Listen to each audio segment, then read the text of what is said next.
네, 안녕하십니까. 세파스입니다. 오늘은 제가 이것저것 템퍼스에 대해서 공부를 하다가 찾은 자료를 정리해서 간단한 영상으로 만들어 보았어요. 회사의 공시 자료를 보고 객관적인 자료와 수치를 통해 회사의 비전을 보는 것도 중요하겠지만 이 CEO와 임직원들의 인터뷰 영상들도 굉장히 중요하다고 생각합니다. 이런 임직원들이 언론사를 통한 인터뷰에서 회사에 관해 어떤 이야기를 하고 어떤 비전을 갖고 있는지 직접 입을 통해 듣는 것도 중요하니까요. 그래서 주말 동안 이것저것 제가 인터뷰 영상을 찾아보았어요. 오늘 제가 만든 영상은 상장 바로 직전인 2024년 6월 14일 CEO인 에릭이 CNBS TV와 약 7분간 진행한 간단한 인터뷰를 요약해 보았습니다. 영상은 제가 저작권이 있어서 직접 따오지는 못하고 제가 대본 형식으로만 정리해 보았어요. 이런 CEO의 인터뷰 영상도 혹시 도움되시면 앞으로 더 많은 인터뷰 영상을 요약 정리해 보도록 하겠습니다. 도움되시면 구독과 댓글 꼭 의견 남겨주시고요. 반응이 별로 없으면 도움이 안 되는 것으로 간주하고 더 이상 못 올리게 돼요. 자, 인터뷰 영상을 제외하고 CEO에 대한 집중 취재도 한번 조만간 영상으로 만들어 보겠습니다. 자, 6월 14일 미국 시간 오전 6시 55분이죠. 상장 바로 직전 CEO인 에릭은 CNBC와 상장과 관련해서 간단한 인터뷰를 진행했습니다. 여기 앵커와 진행자들도 보이고요. 네, 다들 아시겠지만 이분이 템퍼스 AI의 창립자이자 CEO인데 에릭입니다. 사회자의 첫 질문은 이 회사의 시작에 대해서 설명해 달라는 거였어요. 그러니까 에릭은 이에 대한 대답으로 10년 전에 에릭의 아내가 유방암 진단을 받았다고 합니다. 그때 그녀의 치료 과정에서 데이터가 거의 활용되지 않는다는 사실에 정말 당황했다고 해요. 물병 팔레트를 운반하는 트럭 운전사들에게는 더 많은 기술과 도구를 제공하면서 의사들에게는 그런 기술이 거의 제공되지 않는다는 게 정말 화가 나는 일이었다면서 이렇게 비유를 한 모습이에요. 에릭은 그 후 인공지능과 기술의 이점을 이 진단에 접목시키는 작업을 시작했고, 기본적으로 환자를 위해 실험실 검사 결과를 그 환자의 맥락에 맞춰 해석하는 기술을 개발했다고 해요. 그러자 그 기술이 점점 주목받기 시작했고, 사람들이 유전자 시퀀싱 테스트를 주문하기 시작했다고 합니다. 그러다 보니 암 환자들을 대상으로 한 테스트 사업이 성장하면서 사람들을 더 많이 채용하게 되었고, 그렇게 해서 8년 후인 지금까지 이렇게 템퍼스 AI가 오게 되었다고 해요. 즉 와이프가 암을 걸리고 그 과정을 치료하는 과정에서 현대 의술과 기술에 대해 너무 화가 나서 직접 회사를 설립한 케이스네요. 그러니까 저는 회사를 이렇게 설립한 동기에 대해서는 정말 진정성이 있고 훌륭해 보입니다.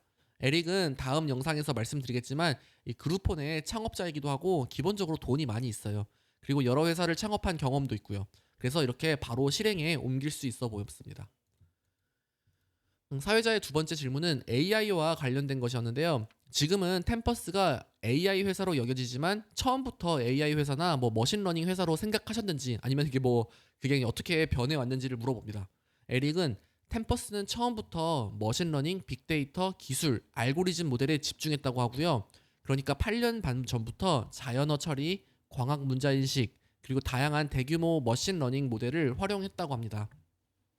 물론 AI가 발전하면서 특히 대형 언어 모델이 등장하면서 초기 사업의 초점과 이 AI 활용 능력이 많이 변한 건 사실이지만 진단에서 AI를 활용하는 것에 대해서는 처음부터 생각해 왔던 부분이라고 합니다.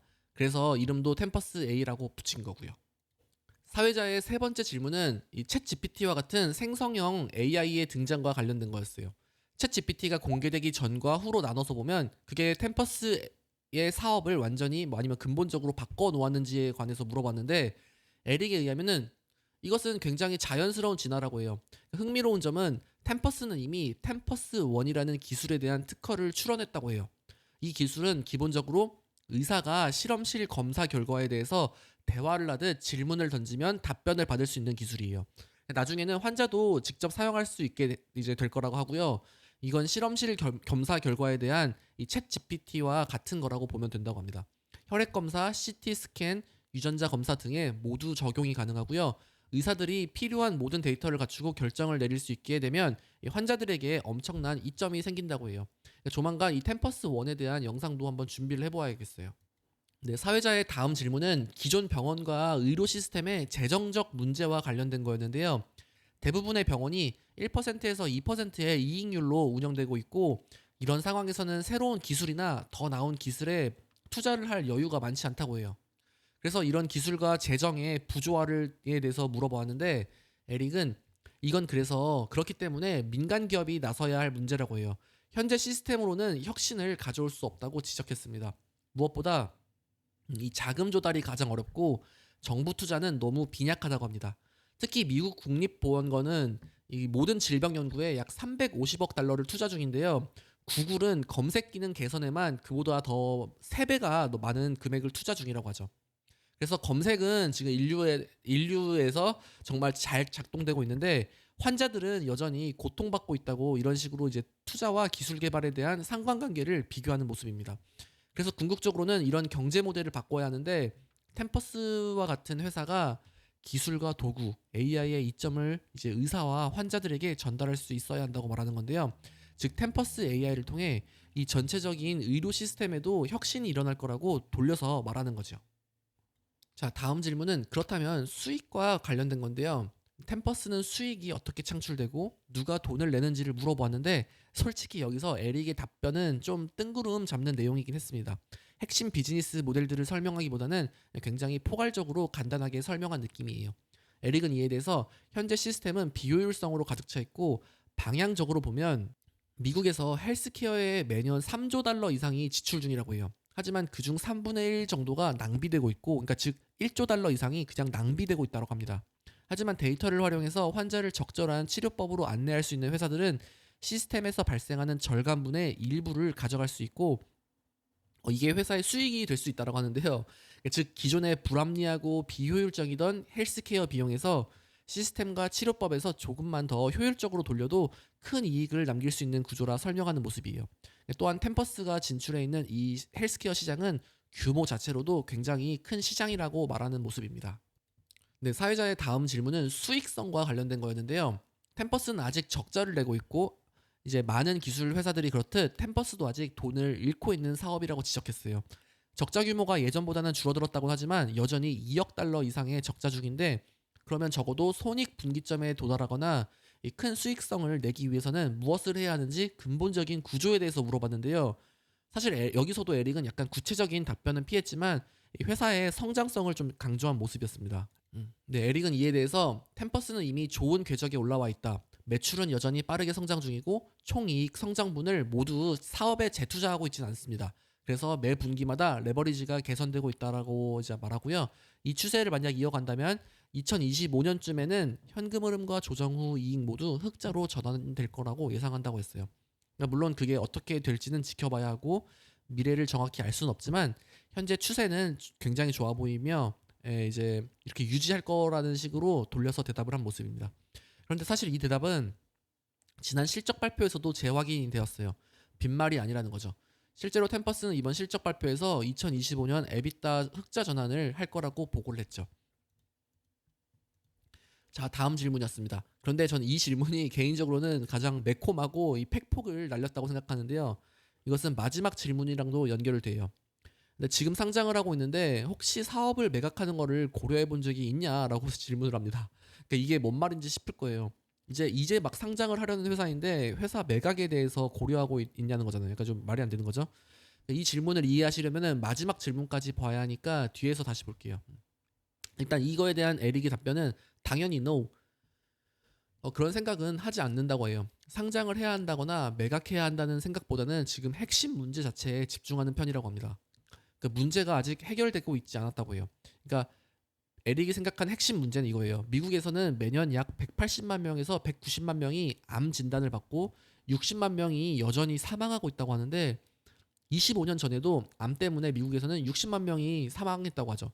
그러니까 즉 이 문제는 여전히 해결되지 않은 큰 문제라고 템퍼스 같은 회사가 많은 환자들을 적절한 치료법으로 치료할 수 있다라고 믿으며 이 그러니까 템퍼스를 통해서 이런 실질적인 암과 죽음에 관한 문제가 해결되지 않는 한 회사를 매각할 생각이 없다고 우회적으로 말한 거죠. 근데 이 마지막 질문이랑 이어서 보시면 재밌어요. 사회자는 에릭이 그룹폰의 공동 창립자 중 한 명이었는데 그룹폰은 한때는 대박난 기업이었지만 결국 이후에는 좋지 않았고 너도 회사 끝낸 거 아니냐 이런 식으로 물어보면서 사실상 앞에 질문과 연결하면서 이런 과정에서 뭐 사업자이자 경영자로서 어떤 교훈을 얻었고 그리고 이게 이번 템퍼스와 어떻게 연결되는지 마지막 질문을 합니다. 그래서 저는 방금 전 질문이랑 연결하면 너 그룹폰도 상장시키고 좀 키운 다음에 팔 거지?라고 이제 뭐 돌려서 까는 모습이라고 생각이 들었거든요, 저는. 근데 에릭은 대답을 잘 피했어요. 잘 대답했어요.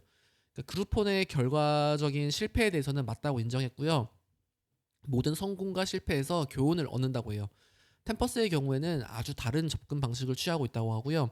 그래서 결과적으로는 훨씬 더 천천히 성장하기로 결심했다고 합니다. 주로 암에 집중하고 주로 미국 시장에 집중했고 8월이면 이제 9년 차가 되는데 거의 9년 동안 그렇게 해왔다고 해요. 뭐 앞으로는 성장을 시키겠지만 반면 그룹폰은 2, 3년 만에 한 나라가 아니라 50개국으로 확장을 하고 막 그 비즈니스 모델은 그런 성장을 요구했다고 해요. 진입 장벽이 템퍼스처럼 높지 않았기 때문이죠. 하지만 템퍼스는 유전자 시퀀싱과 복잡한 질병 영역에 AI를 적용한 회사라서 진입 장벽이 훨씬 높다고 해요. 에릭은 모든 경험에서 많이 배웠고 특히 이번이 나스닥에서 회사를 상장시키는 네 번째 경험인데 계속해서 더 나아지기를 바랄 뿐이라고 하셨습니다. 그러니까 와 저도 그룹폰과 몇몇 백그라운드는 알았지만 에릭이 지금까지 이 네 개의 회사를 나스닥에 상장시켰다는 것은 이 인터뷰를 보고 처음 알았네요. 나스닥을 한 번 상장시키는 것도 정말 엄청난 일인데 네 번이면은 그 전문 전문 나스닥 상장러네요, 그렇죠? 그러니까 에릭의 자세한 배경과 경험에 대해서는 제가 따로 영상화하도록 하겠습니다. 이번 인터뷰의 간단한 요약이에요. 약 10년 전 아내가 유방암 진단을 받았을 때 의료 과정에서 데이터 활용이 부족하다라는 점에 충격을 받아서 템퍼스 AI를 설립했고요. 에릭은 템퍼스를 설립하면서 헬스케어와 데이터와 이 기술의 활용 부족 문제를 해결하고자 했어요. 아직은 적자 회사이지만 2025년 흑자 전환을 예상하고 잘 성장 중이라고 했고 뭐 그룹홈을 포함해서 지금껏 4개의 회사를 나스닥 상장시킨 경험이 있다고 하고요. 그러니까 전부 그 후 결과는 좋지 않았지만 이를 통해 많은 것을 배웠고 그러니까 여전히 인류는 암으로 고통받고 있기에 이 문제를 해결하기 전까지 회사의 매각은 고려 안 한다고 못 박았습니다. 이게 오늘 인터뷰가 대부분은 아시는 내용일 수도 있겠지만 이게 또 뉴스와 공시 자료를 통해 글로써 보는 것과 인터뷰를 통해 직접 말을 하면서 듣는 거를 이제 보는 거랑은 또 다른 느낌이고요. 전달되는 메시지의 중요도가 좀 이제 들어오는 이제 뭐라 그러지? 임팩트가 좀 달라 보입니다. 그래서 저는 이번 짧은 인터뷰 영상을 통해 좀 많은 느낌을 받았어요. 먼저 이 회사를 설립한 거에 대한 진정성이 느껴졌고요. 그동안의 다른 기업들을 운영하면서 성공과 실패 모두 경험하며 이 템퍼스를 성장시키는데 밑거름이 될 수 있다라는 희망도 보았고요. 2025년 올해 이제 꼭 흑자 전환이 되었으면 하네요. 템퍼스 AI 이거 생각보다 정말 재미있는 기업이에요. 뭐 이런 영상도 도움되시면 댓글로 꼭 피드백 남겨주세요. 다른 인터뷰 영상들도 찾아서 한번 영상화 시켜보도록 할게요. 그럼 구독과 좋아요 눌러주시고요. 빠이빠이.